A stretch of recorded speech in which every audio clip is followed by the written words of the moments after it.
অনেক সময় মানুষ অতীতকে দেখেন আর তখন অহংবোধে পরিপূর্ণ হয়ে ওঠেন।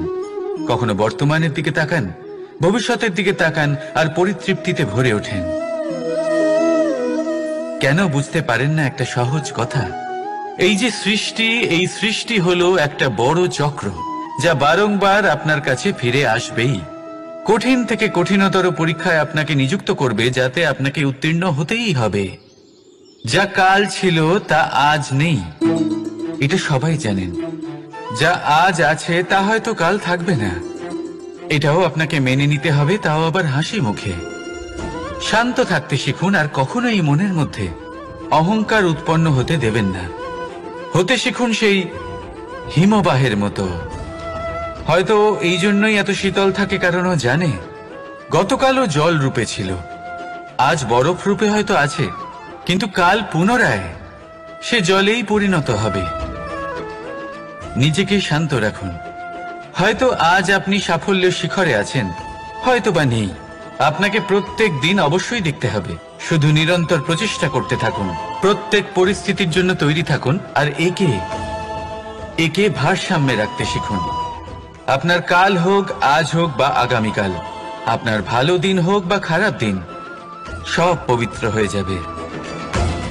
তাহলে আসুন আর আমার সাথে ভালোবেসে বলুন, রাধা রাধা। এই সংসারে এমন কোনো পর্বত নেই যা এতটাই উঁচু যে মানুষ তার শিখরে পৌঁছতে পারবে না, তাকে অতিক্রম করতে পারবে না। এই সংসারে এমন কোনো সাগর নেই যা কিনা এতটাই গভীর যেখানে মানুষ তার তলদেশে পৌঁছে ফিরে আসতে পারবে না। একটা ছোট্ট বরফের টুকরো পর্বতের শিখরে গলে গিয়ে বইতে থাকে, আর দেখতে দেখতেই তা মহানদী গঙ্গায় পরিবর্তিত হয়। এর কারণ কি? এর কারণ হলো প্রচেষ্টা, প্রারব্ধ নয়। এই প্রচেষ্টাই সুনিশ্চিত করে যে আপনার প্রারব্ধ কি হবে। এই সমস্ত কিছু হলো প্রচেষ্টা আর প্রারব্ধের খেলা। আপনার প্রচেষ্টা যেরকম হবে, আপনার প্রারব্ধ সেরকমই হবে। আর আপনার প্রচেষ্টা যদি উচ্চ মানের হয়, তাহলে প্রারব্ধকে আপনার সামনে নত হতেই হবে। কি বলেন? তাহলে আসুন আমার সাথে ভালোবেসে বলুন, রাধা রাধা। অনেক সময় যখন আমরা কর্ম করি, সাফল্য লাভ করি, কঠিন পরীক্ষায় উত্তীর্ণ হই, বড় কাজ করি, আমাদের মনে হয় এই সংসার আমাদের একটু প্রশংসা করুক, ভালো লাগে। অনেকবার মনে হয় এটা হলো আমাদের কর্মের ফলই বটে, আমরা আনন্দ পাই।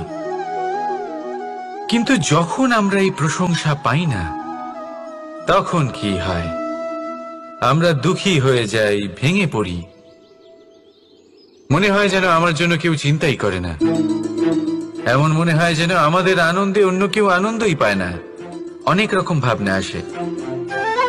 কিন্তু আমি আপনাকে একটা প্রশ্ন করতে চাই, আপনি যে কাজই করেন না কেন, যে কর্মই করেন না কেন, তা কি শুধুমাত্র প্রশংসার জন্য করেন?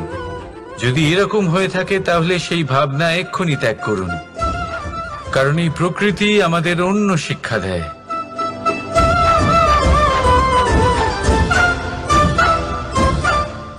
এই ফুলকে দেখুন,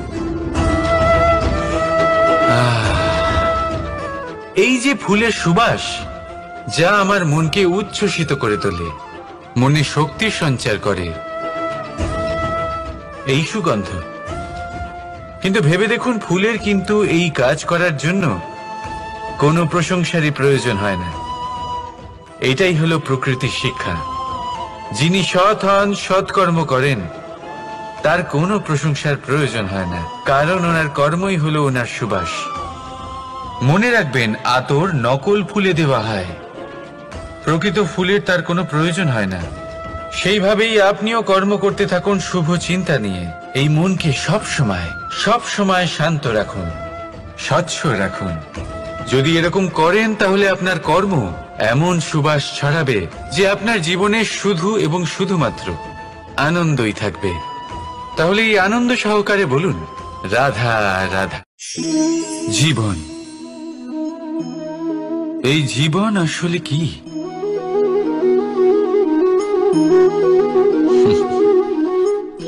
এই প্রশ্ন সবার মনেই এসে থাকে। সবার মন এই প্রশ্নের জন্যই চিন্তিত থাকে, এই জীবন আসলে কি, এর উদ্দেশ্য আসলে কি, কি করা যেতে পারে এই জীবনে? এই জীবন কি কিছু পাওয়ার, নাকি এই জীবন কিছু হারাবার? এই জীবন কি আসলে সেটাই যেখানে আমাদের পরমাত্মার খোঁজ করা উচিত, নাকি আমাদের ধাবিত করা উচিত নিজেদের স্বপ্নের লক্ষ্যে? এই জীবন আসলে কি? এই জীবন আসলে অত্যন্ত সরল। এ হলো শান্ত জলের মতো, একটা আয়নার মতো এই জীবন। এই জীবন আসলে ঠিক যেন এক আয়নার মতো। আয়না কি করে? আপনাকে সেটাই দেখায় যা আপনি করে থাকেন। আপনি হাসি মুখে আয়নার দিকে তাকান, আয়না আপনাকে আপনারই মুখ দেখাবে সেই হাসি সমেত। আপনি রেগে গিয়ে আয়নার দিকে তাকান, আয়না আপনাকে সেটাই দেখাবে। আপনি প্রসন্নভাবে হেসে আয়নার দিকে তাকালে আয়না আপনাকে সেটাই দেখাবে। এটাই হলো জীবন, একটা আয়নার মতো। আপনি এটা ভাববেন না যে এই জীবন আপনাকে কি দিয়েছে, বরং এটা ভেবে দেখুন যে আপনি এই জীবনকে কি প্রদান করেছেন। যদি আপনি এই জীবনকে সুখ প্রদান করেন, আনন্দ দিতে পারেন, ভালোবাসা দিতে পারেন, তাহলে এই জীবনও আপনাকে সুখ, আনন্দ আর ভালোবাসাই দেবে। তাহলে আসুন এই সুখ, আনন্দ আর ভালোবাসা দিয়ে বলুন, রাধা রাধা। সংসারে অনেক সময় এরকম হয় যে আমরা খুব সমস্যায় থাকি, খুব বিপদের মধ্যে থাকি, আর সেই সমস্ত মানুষ যারা আমাদের কাছের মানুষ, আমাদের আপনজন, তারা আমাদের ত্যাগ করে চলে যান। আমরা এই সময় দুঃখ পাই, নিরাশ হয়ে পড়ি এবং একা একাই সেই সমস্যাকেও কাটিয়ে উঠি। এবার পরিস্থিতি যেমন খুশি হোক না কেন, সেই সব মানুষ যারা এমন সময় আপনাকে ত্যাগ করেছেন, তাদের প্রতি ক্রুদ্ধ হওয়া, অভিমান করা, এটা অনুচিত। আমি বলবো তাদের প্রতি কৃতজ্ঞ থাকুন। আমি বলবো তাদের ধন্যবাদ জানান যে তারা এমন সময় আপনার সঙ্গ ত্যাগ করেছেন যখন আপনার তাদের সব থেকে বেশি প্রয়োজন ছিল। কারণ দেখুন, হয় তাদের বিশ্বাস ছিল যে আপনি নিজেই এই বিপদ থেকে বেরিয়ে আসতে পারবেন, বা তাদের ত্যাগ করার জন্য আপনি নিজের উৎসাহ বাড়িয়ে তুললেন, আপনি নিজের শক্তি বাড়ালেন এবং নিজে সেই সমস্যা থেকে বেরিয়ে আসলেন। নিজের খারাপ সময়কে আপনি নিজেই ভালো সময় করে তুললেন। শেষ পর্যন্ত আপনি আরো শক্তিশালী হয়ে উঠলেন, আরো শ্রেষ্ঠ হয়ে উঠলেন। আর এটাই তো আপনার বিজয়, যার কারণ হলো তাদের আপনাকে ত্যাগ করা। তাহলে তাদের ধন্যবাদ জানান আর আমার সাথে ভালোবেসে বলুন, রাধা রাধা। দোল উৎসবে এই সমগ্র সংসার রং নিয়ে খেলা করে, কিন্তু এই রঙের সারমর্ম এই সংসার কি জানে? কখনো দেখেছেন একটা চিন্তিত মুখ শুধুমাত্র রঙের স্পর্শ পেয়ে আনন্দিত হয়ে ওঠে? দোলে আমরা কি করি? পুরাতনকে ত্যাগ করি আর নতুনকে স্বাগত জানাই। শিশিরকে বিদায় জানিয়ে এক নতুন ঋতুকে আগমন জানাই। দুশ্চিন্তা দূর করে আসার নতুন রঙে রঙিন হয়ে ওঠা, নিজেকে আনন্দিত করা, এটাই তো হলো দোল। এবার দোলের একটা ব্যাপার আছে, দুটো রঙে একসাথে রঙিন হওয়া যায় না। একটা রং উঠলে তবেই আরেকটা রং লাগা সম্ভব। আরো একটা প্রশ্নও রয়েছে, কোন রংকে তুলে দিয়ে কোন রং মাখানো যেতে পারে? যদি আপনাকে উদাহরণ দিই, লোভের এই রং, তা যতক্ষণ লেগে থাকবে আনন্দের রং লাগতে পারবে না। যা হয়েছিল দ্বারকাবাসী এবং সামন্তক মণির মধ্যে। ভ্রান্তির রং যতক্ষণ লেগে থাকবে সত্যের রং লাগতে পারবে না, যা হয়েছে রুক্মিণীর সাথে। আর হিংসার এই রং যতক্ষণ লেগে থাকবে প্রেমের রং ততক্ষণ লাগতেই পারবে না, যা হয় আপনার আমার সবার সাথে। তাহলে আসুন একসাথে মিলে দোল পালন করি এবং সবকিছুর উপরে বিজয় লাভ করি। অন্ধকারের স্থানে আলোর, ভ্রান্তির স্থানে সত্যের, হিংসার স্থানে প্রেমের, আর লোভের স্থানে আনন্দের এই সুন্দর রং মাখাই। শত্রুতা, ঘৃণা, হিংসা এই সব কিছু ত্যাগ করি আর সকলের সখা হয়ে উঠি। আর ভালোবেসে বলি শুভ দোল। হ্যাঁ, ওটা তো আমরা অবশ্যই বলবো, রাধা রাধা। আমাদের মনে সবসময় একটা প্রশ্ন এসেই থাকে, এই জীবন যা কিনা ঈশ্বর আমাদের দিয়েছেন, একটা জীবন। ঈশ্বর এক আত্মা দিয়েছেন পৃথিবীতে বাঁচার জন্য। যতদূর আমরা জানি আমাদের কাছে একটাই জীবন রয়েছে।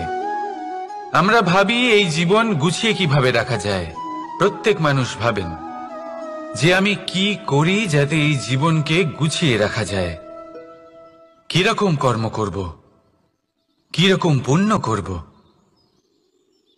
কি ধরনের শাস্ত্র পড়ব যাতে আমি সেই জ্ঞান অর্জন করি যাতে জীবনটা সুন্দর করে তুলতে পারি। আমাদের সমগ্র জীবন কেটে যায় এই প্রশ্নের উত্তর খুঁজতে, সেই শাস্ত্র অধ্যয়ন করতে। এমন অনেক মানুষ তাও বুঝতে পারেন না। আসুন আজ আমি আপনাকে একটা সহজ কথা বলি, যার দ্বারা আপনি নিজের জীবন সুন্দর করবেন। জীবন, জিহ্বা, এদের দুজনেরই হলো একটাই রাশি। জিহ্বা অর্থাৎ আপনার কথা। এই কথাকে সংযত রাখুন, একে সুন্দর করে তুলুন, মধুর কথা বলুন, যতটা সম্ভব একে নিয়ন্ত্রণে রাখুন। আপনার জীবন সুন্দর হয়ে উঠবে। কারণ এই শব্দ হয় অত্যন্ত শক্তিশালী। এটা হলো এমন এক বন্ধন যা আপনার সামনের মানুষকে আপনার ব্যক্তিত্বের সাথে জুড়ে দিতে পারে। তাই এই শব্দ সংযত রাখুন, একে সুন্দর করে তুলুন। আপনার জীবন আপনা থেকেই সুন্দর হয়ে উঠবে। আর আসুন এই মধুর সুন্দর অনুভূতি দিয়ে বলুন, রাধা রাধা। এই জীবন আসলে কি? এ হলো জন্ম থেকে মৃত্যু পর্যন্ত এই সময়। কিছু মানুষ এটা বলে থাকেন যে এই যে নিঃশ্বাস নিচ্ছি, এই হলো জীবন। আর প্রত্যেক ব্যক্তি, প্রত্যেক প্রাণী, তাদের নিঃশ্বাস নির্ধারিত থাকে, নির্দিষ্ট হয়ে থাকে। তাকে সেই নির্ধারিত নিঃশ্বাস নিতেই হয়, তারপর তিনি মৃত্যু লাভ করেন। কিন্তু এটা কি সত্যি? সত্যি কি মনুষ্য জীবন এই নিঃশ্বাসের উপর নির্ধারিত থাকে? এই নিঃশ্বাসের গণনাই কি মনুষ্য জীবনের অস্তিত্ব? কখনোই নয়। মনুষ্য জীবন শুধু কিছু নিঃশ্বাস নয় যা একদিন থেমে যাবে। মনুষ্য জীবন হলো সেই নিঃশ্বাসের মধ্যেকার সেই সময় যা দেখে অন্য কারোর নিঃশ্বাস স্তব্ধ হয়ে যেতে পারে। সেই মুহূর্ত যেখানে মানুষ আপনার মধ্যে সেই প্রেম দেখতে পারে, আপনার সাহস দেখতে পারে, আপনার শক্তি দেখতে পারে, আপনার চেষ্টা দেখতে পারে, আপনার পরিশ্রম দেখতে পারে, অন্যায় আর দুর্নীতির বিরুদ্ধে আপনার যুদ্ধ দেখতে পারে। জীবনে গুরুত্বপূর্ণ সেই মুহূর্ত, সেই সময় যেটা আপনি বেঁচে আছেন। সেই সময়ে আপনি এই সংসারের অন্য ব্যক্তিদের জীবন বাঁচার একটা দিশা দেখাতে পারেন, একটা প্রেরণা যোগাতে পারেন, শক্তি দিতে পারেন, আশা দিতে পারেন। তাই জীবনে এটাই করুন, এমন একটা জীবন যাপন করুন যা অন্যের জন্য আদর্শ হয়ে থাকে। এটাই করুন আর আমার সাথে ভালোবেসে বলুন, রাধা রাধা। আমরা সবাই নিজেকে স্বচ্ছ রাখতে চাই, শুদ্ধ রাখতে চাই, পবিত্র রাখতে চাই। আর দেখতে গেলে এটা হলো আমাদের কর্তব্যও বটে। এবার এটার জন্য আমরা কি না করি। যখনই আমরা সকালে উঠি তখন উঠেই আমরা দাঁত মাজি। দিনে যখনই আমরা সময় পাই কিছু সুগন্ধি খাদ্য খাবার চেষ্টা করি যাতে আমাদের মুখ থেকে দুর্গন্ধ না আসে, বরং সুগন্ধ আসে। এই পা দুটো আমরা শুদ্ধ রাখার জন্য, পবিত্র রাখার জন্য যখনই আমরা বাড়ির বাইরে যাই পাদুকা পায়ে দিয়ে যাই, আর যখন ফিরে আসি আমরা জল দিয়ে পা ধুয়ে নিই। মনে রাখবেন, সেই ব্যক্তির মুখ হলো সব থেকে বেশি পবিত্র যে মুখ দিয়ে ঈশ্বরের নাম নেওয়া হয়, যার বাণী হলো অত্যন্ত শুভ, যা মানুষের পথ প্রদর্শন করে, যা মানুষকে শান্তি দেয়। যদি এই হৃদয়কে আপনি পবিত্র করতে চান, তাহলে মানবতাকে বুঝতে হবে, মানুষের দুঃখগুলিকে বুঝতে হবে, তবেই এই হৃদয় পবিত্র হবে। এই পা দুটো যদি আপনি পবিত্র করতে চান, তাহলে কোনো তীর্থস্থানে যান। ওখানে হয়তো আপনি জানেনও না যে কতজন সৎপুরুষ, কতজন মহাপুরুষ এসেছেন। তাদের চরণের ধুলো সেখানে পড়েছে, যা আপনার চরণ শুদ্ধ করে তুলতে পারে। যদি এই হাতগুলি আপনি পবিত্র করতে চান, তাহলে এই হাত দিয়ে শুভ কর্ম করুন, দান করতে শিখুন। আর যদি এই আত্মা আপনি পবিত্র করতে চান, একটাই বিকল্প আছে, প্রেম, শুদ্ধ নিঃস্বার্থ প্রেম। এই প্রেম বিতরণ করতে থাকুন, আপনি শুদ্ধ থাকবেন, পবিত্র থাকবেন। আসুন আমার সাথে ভালোবেসে বলুন, রাধা রাধা। কখনো এটা ভেবে দেখেছেন কোনো বিশেষ স্থানে বা বিশেষ পরিস্থিতিতে সবথেকে বেশি গুরুত্বপূর্ণ কি হতে পারে? যদি শরীরের কথা বলি, তাহলে সবথেকে বেশি গুরুত্বপূর্ণ হলো মস্তিষ্ক আর মন। যদি ব্যবসার কথা বলি, তাহলে সবথেকে গুরুত্বপূর্ণ হলো ধন। রাজ্যের বিষয়ে কথা বললে সবথেকে গুরুত্বপূর্ণ হলো রাজা। আর সমাজের কথা যদি বলি, তাহলে সবথেকে গুরুত্বপূর্ণ হলো আমাদের গুরু। এবার এই সব গুরুত্বপূর্ণ এই কারণ এদের হাতেই সব থাকে।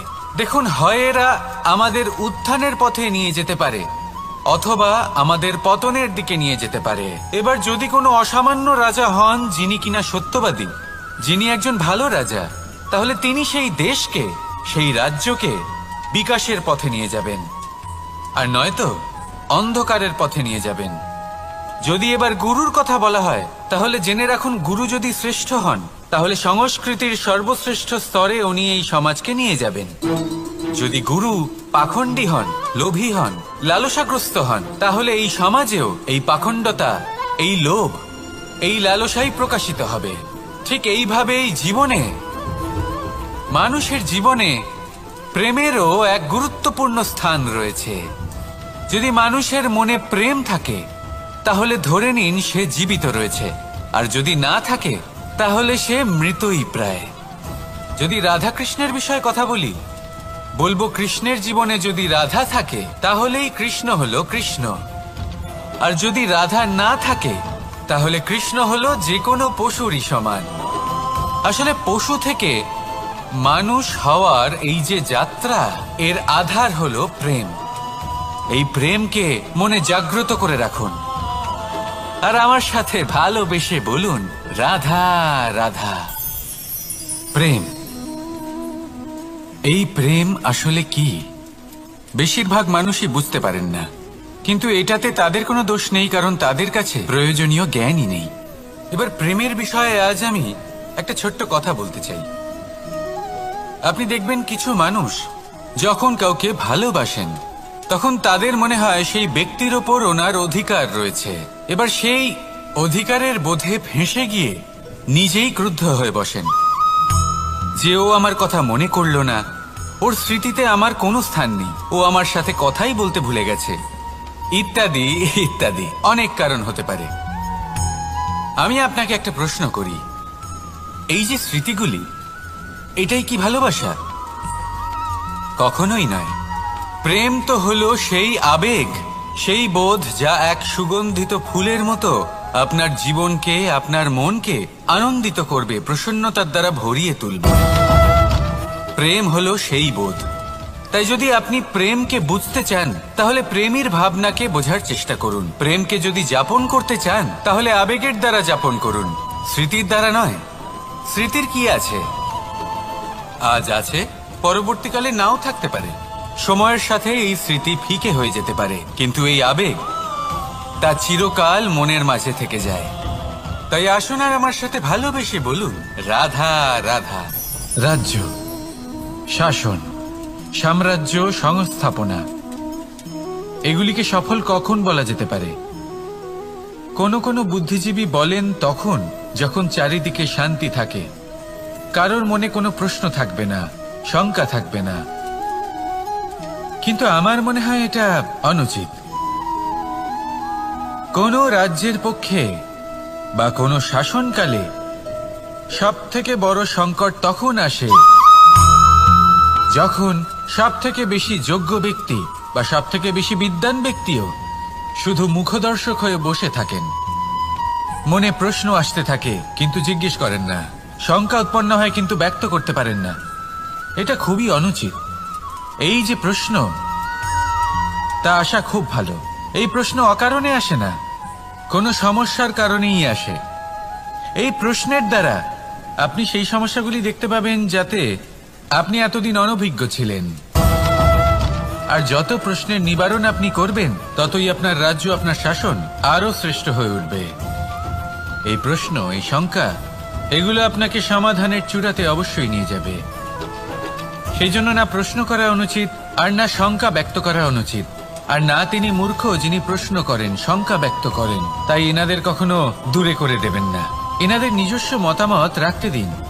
যখন সবাই মিলে একমত হবেন, তখন নিশ্চিত রূপে বলা যায় যে এই রাজ্য, এই শাসন, এই সংস্থাপনা সাফল্যের শিখরে রয়েছে।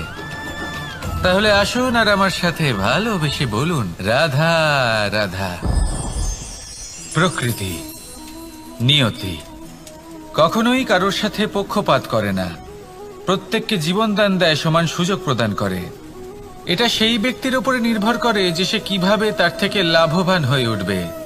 তার নির্বাচনের উপর নির্ভর করে, তার দৃষ্টিভঙ্গির উপর নির্ভর করে যে সে কতটা ধনাত্মক বা কতটা নেতিবাচক। দুই ধরনের মানুষ হন। এমন কিছু মানুষ হন যারা প্রত্যেক পরিস্থিতি, প্রত্যেক সমস্যা এবং বিপদে সুযোগ খুঁজে বের করেন। আর কিছু এমন মানুষ রয়েছেন যারা যে কোনো সুযোগে কোথাও না কোথাও থেকে একটা সমস্যা খুঁজে বের করেন। এবার আপনি কি চান? আপনি সুযোগ চান, তাহলে সুযোগ পাবেন। আপনি সমস্যা পেতে চান, সমস্যা তো আপনি চাইলেই খুঁজে পাবেন। চয়ন আপনারই, যে আপনি কতটা ধনাত্মক থাকতে চান, কতটা নেতিবাচক থাকতে চান। ধনাত্মক থাকুন, জীবনে সব কিছু সম্ভব হবে। আসুন আর আমার সাথে ভালোবেসে বলুন, রাধা রাধা। যখনই আমরা কথা বলি জলরাশির বিষয়ে, যখন আমরা তুলনা করি, তখন আমাদের খুব ভালো লাগে মিষ্টি সরোবর, পুকুর, নদী। আর আমরা অপেক্ষা করে থাকি সাগরের জন্য, সমুদ্রের জন্য। কেন করি? কারণ এই সাগর, এই সমুদ্র, এ হলো অত্যন্ত বিশাল আর ভয়ানক। এর জলও কিন্তু নোনতা, যা আমরা পান করতে পারি না। কখনো ভেবে দেখেছেন এই সমুদ্রের অন্তরে এই নোনতা জল, এই নোনতা ভাব, এটা আসে কোত্থেকে? এই যে সমুদ্র, যে প্রবাহমান নদীর থেকে যে খনিজ নির্গত হয়, তার ভান্ডার হলো এটা।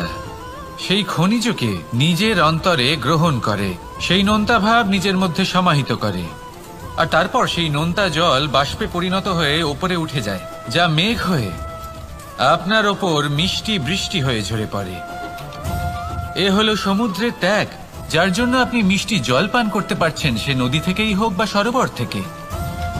সেই জন্যই হয়তো সাগর হলো এত মহান। হয়তো সেই জন্যই রত্ন সাগরে পাওয়া যায়।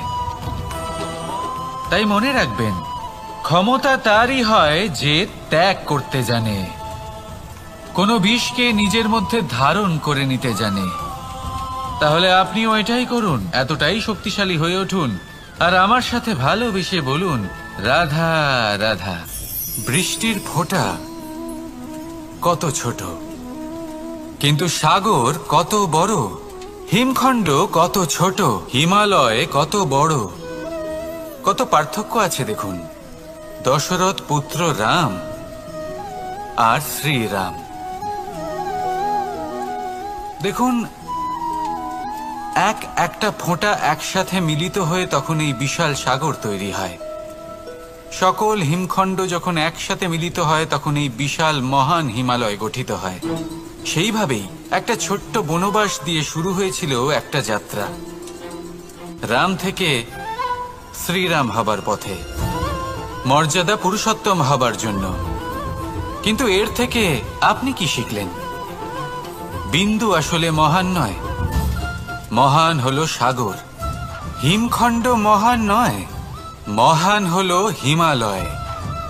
অর্থাৎ কোনো মহান কাজ করার জন্য বা মহান হবার জন্য আপনাকে আরম্ভ করতে হবে ছোট থেকে। একটা অত্যন্ত সরল কিন্তু একটা গুরুত্বপূর্ণ কথা আমি আপনাকে বলতে চাই। দেখুন, আরম্ভ করার জন্য প্রথমেই আপনার মহান হবার কোনো প্রয়োজন নেই, কিন্তু হ্যাঁ, মহান হবার জন্য প্রথমে আরম্ভ করা অত্যন্ত প্রয়োজনীয়। আপনি যদি শুরুই না করেন তাহলে কখনো মহান হতেই পারবেন না। প্রকৃত নিষ্ঠা দ্বারা আরম্ভ করুন। আপনার পদক্ষেপ, আপনার কর্ম যতই ক্ষুদ্র হোক না কেন, তা করতে থাকুন, নিরন্তর চেষ্টা করতে থাকুন। তারপর দেখবেন এই যে মহানুভবতা নিজে পথ চলে আপনার কাছে আসবে। তাই আপনি এটাই করুন আর আমার সাথে ভালোবেসে বলুন, রাধা রাধা। কোনো প্রাণী, মানুষ অত্যন্ত চঞ্চল হয়, একদম জলের মতো। জলও অত্যন্ত চঞ্চল, অত্যন্ত উৎসুক। জল সবসময় উৎসুক হয়ে থাকে আকাশের কাছে যাবার জন্য। সেই জন্য সে নিজেকে জ্বালায়, বাষ্প হয়, আর আকাশে পৌঁছে মেঘে সমাহিত হয়ে যায়। তারপর সেই জল উৎসাহিত হয়ে থাকে যে ও কবে বৃষ্টির ধারা হয়ে মাটিতে ঝরে পড়বে। প্রখর বায়ুর বেগ সহ্য করে, তারপর মাটিতে ঝরে পড়ে। এটা জল কিভাবে করতে পারে? তার উত্তর হলো এটাই যে জল যাত্রার উদ্দেশ্য আর মাহাত্ম্য বুঝতে পারে। আর সত্যি বলতে এই যাত্রা কিন্তু অত্যন্ত গুরুত্বপূর্ণ। দুর্ভাগ্যজনক বিষয় হলো এটাই যে মানুষ তার নিজেরও একটা যাত্রা থাকে, কিন্তু সে তার মাহাত্ম্য, তার উদ্দেশ্য বুঝতেই পারে না। সে শুধু ব্যস্ত হয়ে থাকে লক্ষ্য প্রাপ্তির দিকে। কিন্তু জীবনের যে আসল সুখ রয়েছে তা এই যাত্রার মধ্যেই লুকিয়ে রয়েছে। সেই জন্য এই যাত্রা যাপন করতে শিখে নিন, এর আনন্দ উপভোগ করতে শিখে নিন। কারণ যে ব্যক্তি এই যাত্রায় আনন্দ নিতে শিখে যান, আনন্দ উপভোগ করতে শিখে যান, সে নিজের লক্ষ্যে নিশ্চিত রূপে পৌঁছে যান। তাই নিজের এই যাত্রার প্রত্যেক মুহূর্ত উপভোগ করতে থাকুন আর এই আনন্দ সহকারে বলুন, রাধা রাধা। কথোপকথন অত্যন্ত গুরুত্বপূর্ণ। এটা প্রত্যেক সম্পর্কের জন্য, বরং জীবনের জন্য অত্যন্ত গুরুত্বপূর্ণ। যদি কথোপকথন না হয় তাহলে আপনি অপর মানুষকে বুঝবেন কি করে, বা উনি আপনাকে বুঝবেন কি করে? এবার কথোপকথনের দুটি পদ্ধতি থাকে। প্রথম হলো আপনি সামনের মানুষের কথাটা বুঝতে চাইলেন। দ্বিতীয় পদ্ধতি, আপনি নিজের কথা সামনের মানুষকে বোঝাতে চাইলেন। বেশিরভাগ সময় এটা হয় যে এই কথোপকথন ঝগড়াতে পরিণত হয়। কেন এমন হয়? কারণ না আমরা নিজের কথা সামনের মানুষকে বোঝাতে পারি, না সামনের মানুষ আমাদের বুঝতে পারেন। এটা কেন হয়? কারণ আমরা সামনের মানুষের কথাটা শুনি, কিন্তু সেটা বোঝার চেষ্টা করি না, তাকে উত্তর দিতে চাই। জীবনে সামনের মানুষের কথা শুনুন তাকে বোঝার জন্য, দেখবেন সব ভালো হয়ে যাবে। কারণ যে কোনো প্রশ্নের উত্তর আর যে কোনো উত্তরের আরো একটা প্রশ্ন, এটা শুধুমাত্র ঝগড়া সৃষ্টি করে। অনেক সময় মানুষ অতীতকে দেখেন আর তখন অহংবোধে পরিপূর্ণ হয়ে ওঠেন। কখনো বর্তমানের দিকে তাকান, ভবিষ্যতের দিকে তাকান আর পরিতৃপ্তিতে ভরে ওঠেন। কেন বুঝতে পারেন না একটা সহজ কথা? এই যে সৃষ্টি, এই সৃষ্টি হলো একটা বড় চক্র যা বারংবার আপনার কাছে ফিরে আসবেই। কঠিন থেকে কঠিনতর পরীক্ষায় আপনাকে নিযুক্ত করবে, যাতে আপনাকে উত্তীর্ণ হতেই হবে। যা কাল ছিল তা আজ নেই, এটা সবাই জানেন।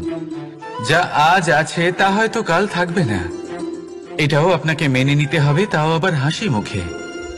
শান্ত থাকতে শিখুন আর কখনোই মনের মধ্যে অহংকার উৎপন্ন হতে দেবেন না।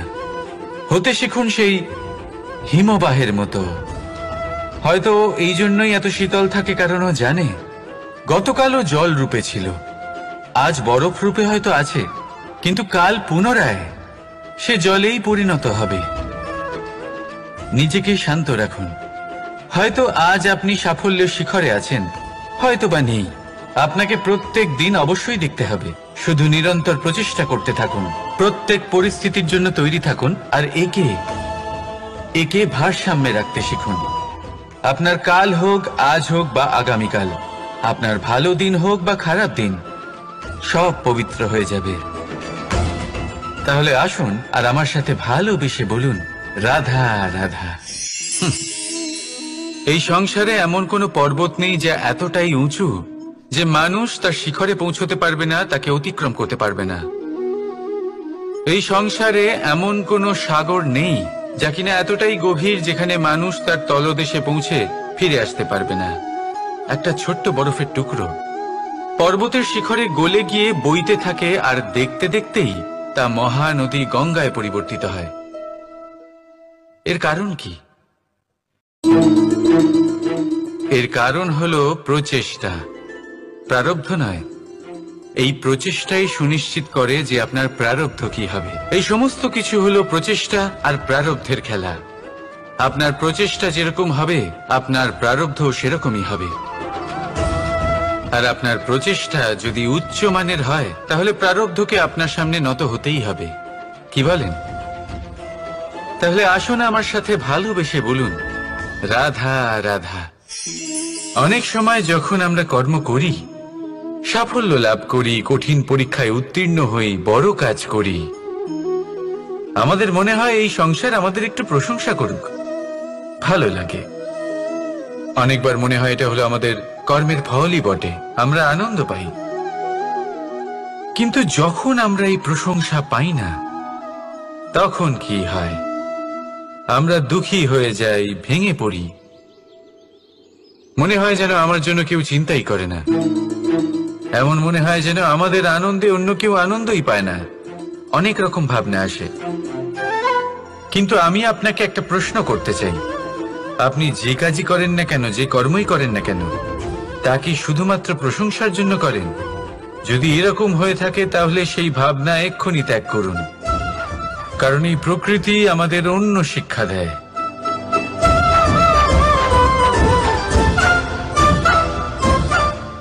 এই ফুলকে দেখুন,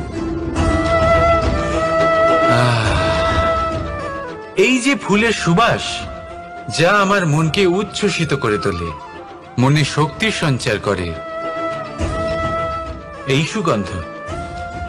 কিন্তু ভেবে দেখুন, ফুলের কিন্তু এই কাজ করার জন্য কোনো প্রশংসারই প্রয়োজন হয় না।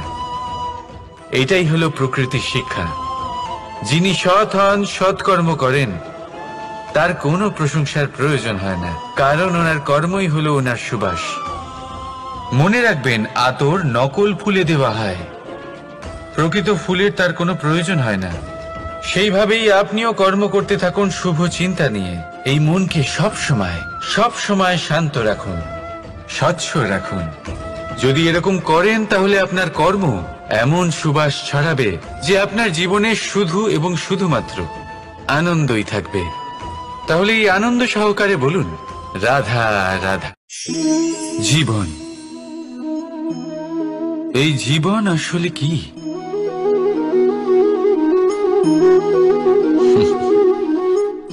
এই প্রশ্ন সবার মনেই এসে থাকে। সবার মন এই প্রশ্নের জন্যই চিন্তিত থাকে। এই জীবন আসলে কি? এর উদ্দেশ্য আসলে কি? কি করা যেতে পারে এই জীবনে? এই জীবন কি কিছু পাওয়ার, নাকি এই জীবন কিছু হারাবার? এই জীবন কি আসলে সেটাই যেখানে আমাদের পরমাত্মার খোঁজ করা উচিত, নাকি আমাদের ধাবিত করা উচিত নিজেদের স্বপ্নের লক্ষ্যে? এই জীবন আসলে কি? এই জীবন আসলে অত্যন্ত সরল। এ হলো শান্ত জলের মতো, একটা আয়নার মতো এই জীবন। এই জীবন আসলে ঠিক যেন এক আয়নার মতো। আয়না কি করে? আপনাকে সেটাই দেখায় যা আপনি করে থাকেন। আপনি হাসি মুখে আয়নার দিকে তাকান, আয়না আপনাকে আপনারই মুখ দেখাবে, সেই হাসি সমেত। আপনি রেগে গিয়ে আয়নার দিকে তাকান, আয়না আপনাকে সেটাই দেখাবে। আপনি প্রসন্নভাবে হেসে আয়নার দিকে তাকালে আয়না আপনাকে সেটাই দেখাবে। এটাই হলো জীবন, একটা আয়নার মতো। আপনি এটা ভাববেন না যে এই জীবন আপনাকে কি দিয়েছে, বরং এটা ভেবে দেখুন যে আপনি এই জীবনকে কি প্রদান করেছেন। যদি আপনি এই জীবনকে সুখ প্রদান করেন, আনন্দ দিতে পারেন, ভালোবাসা দিতে পারেন, তাহলে এই জীবনও আপনাকে সুখ, আনন্দ আর ভালোবাসাই দেবে। তাহলে আসুন এই সুখ, আনন্দ আর ভালোবাসা দিয়ে বলুন, রাধা রাধা।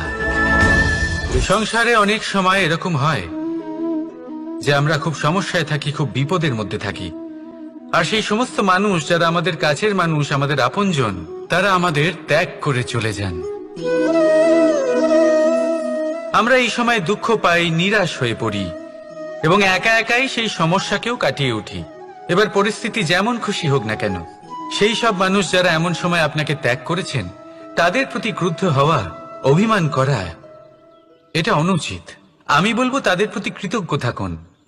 আমি বলবো তাদের ধন্যবাদ জানান যে তারা এমন সময় আপনার সঙ্গ ত্যাগ করেছেন যখন আপনার তাদের সব থেকে বেশি প্রয়োজন ছিল। কারণ দেখুন, হয় তাদের বিশ্বাস ছিল যে আপনি নিজেই এই বিপদ থেকে বেরিয়ে আসতে পারবেন, বা তাদের ত্যাগ করার জন্য আপনি নিজের উৎসাহ বাড়িয়ে তুললেন, আপনি নিজের শক্তি বাড়ালেন এবং নিজে সেই সমস্যা থেকে বেরিয়ে আসলেন। নিজের খারাপ সময়কে আপনি নিজেই ভালো সময় করে তুললেন। শেষ পর্যন্ত আপনি আরো শক্তিশালী হয়ে উঠলেন, আরো শ্রেষ্ঠ হয়ে উঠলেন। আর এটাই তো আপনার বিজয়, যার কারণ হলো তাদের আপনাকে ত্যাগ করা। তাহলে তাদের ধন্যবাদ জানান আর আমার সাথে ভালোবেসে বলুন, রাধা রাধা। দোল উৎসবে এই সমগ্র সংসার রং নিয়ে খেলা করে, কিন্তু এই রঙের সারমর্ম এই সংসার কি জানে? কখনো দেখেছেন একটা চিন্তিত মুখ শুধুমাত্র রঙের স্পর্শ পেয়ে আনন্দিত হয়ে ওঠে? দোলে আমরা কি করি? পুরাতনকে ত্যাগ করি আর নতুনকে স্বাগত জানাই। শিশিরকে বিদায় জানিয়ে এক সুন্দর, এক নতুন ঋতুকে আগমন জানাই। দুশ্চিন্তা দূর করে আসার নতুন রঙে রঙিন হয়ে ওঠা, নিজেকে আনন্দিত করা, এটাই তো হলো দোল। এবার দোলের একটা ব্যাপার আছে, দুটো রঙে একসাথে রঙিন হওয়া যায় না। একটা রং উঠলে তবেই আরেকটা রং লাগা সম্ভব। আরো একটা প্রশ্নও রয়েছে, কোন রংকে তুলে দিয়ে কোন রং মাখানো যেতে পারে? যদি আপনাকে উদাহরণ দিই, লোভের এই রং, তা যতক্ষণ লেগে থাকবে আনন্দের রং লাগতে পারবে না। যা হয়েছিল দ্বারকাবাসী এবং সামন্তক মণির মধ্যে। ভ্রান্তির রং যতক্ষণ লেগে থাকবে সত্যের রং লাগতে পারবে না, যা হয়েছে রুক্মিণীর সাথে। আর হিংসার এই রং যতক্ষণ লেগে থাকবে প্রেমের রং ততক্ষণ লাগতেই পারবে না, যা হয় আপনার আমার সবার সাথে। তাহলে আসুন একসাথে মিলে দোল পালন করি এবং সবকিছুর উপরে বিজয় লাভ করি। অন্ধকারের স্থানে আলোর, ভ্রান্তির স্থানে সত্যের, হিংসার স্থানে প্রেমের, আর লোভের স্থানে আনন্দের এই সুন্দর রং মাখাই। শত্রুতা, ঘৃণা, হিংসা এই সব কিছু ত্যাগ করি আর সকলের সখা হয়ে উঠি।